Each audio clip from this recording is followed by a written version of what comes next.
bà đi lên mắm nữa. Ý, ôi bắt phô của mình. Bố gì dán đó thứ. Nào này. Đây này.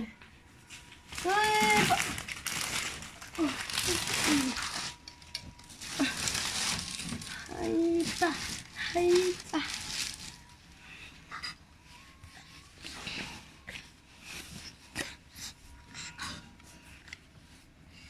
Chuyện này non đấy. Làm bụi. Được rồi. Cho là trong này non.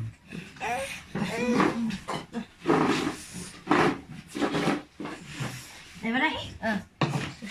Được rồi. Được rồi.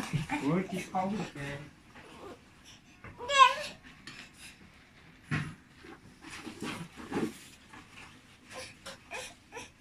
Rất là nóng.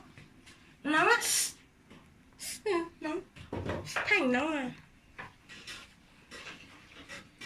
Nóng. Rất là nóng.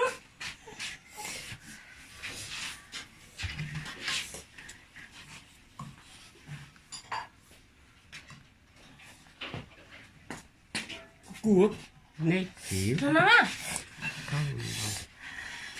Rất là nóng.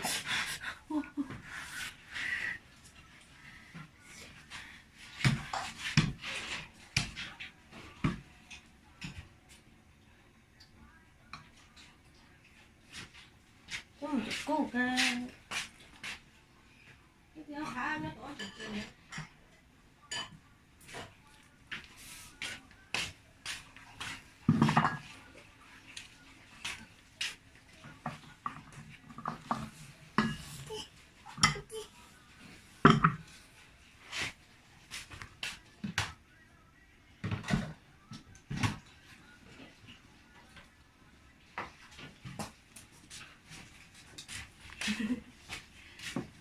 thế này nó đỡ không bị kìa.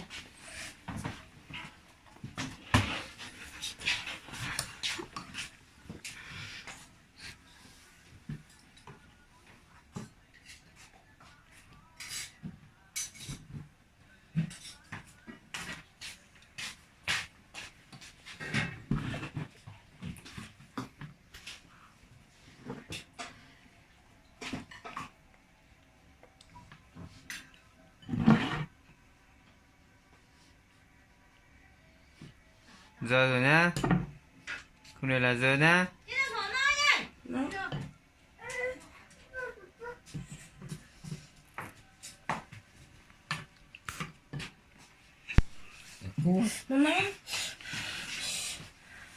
Mẹ lấy mắm ở đây rất là ngon nè. Nè. Đây này. Ui ngon thế.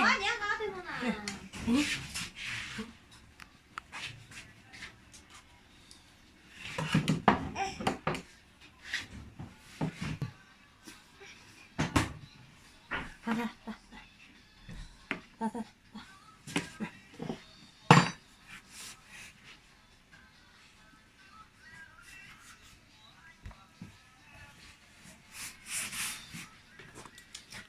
Nó mòn rồi rót chi.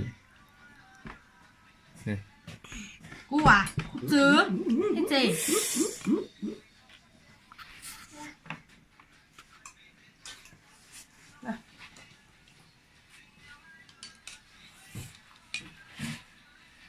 Nhập mong nó mòn rồi rót chi.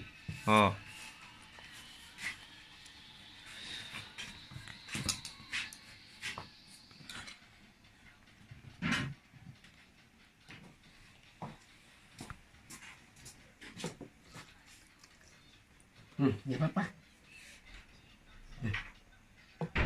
Dạ.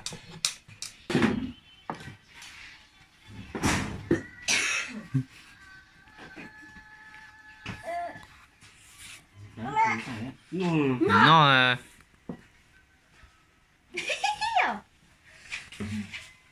Nó. Không chín đâu. Cá xin nói Ăn đi này.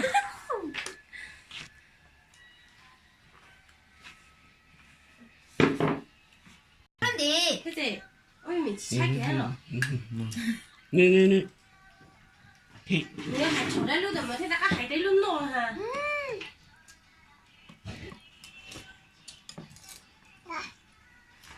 cái nữa, cái nữa. như thế là vậy để mới hai mươi ít để món nữa nó cho nó bị nữa rồi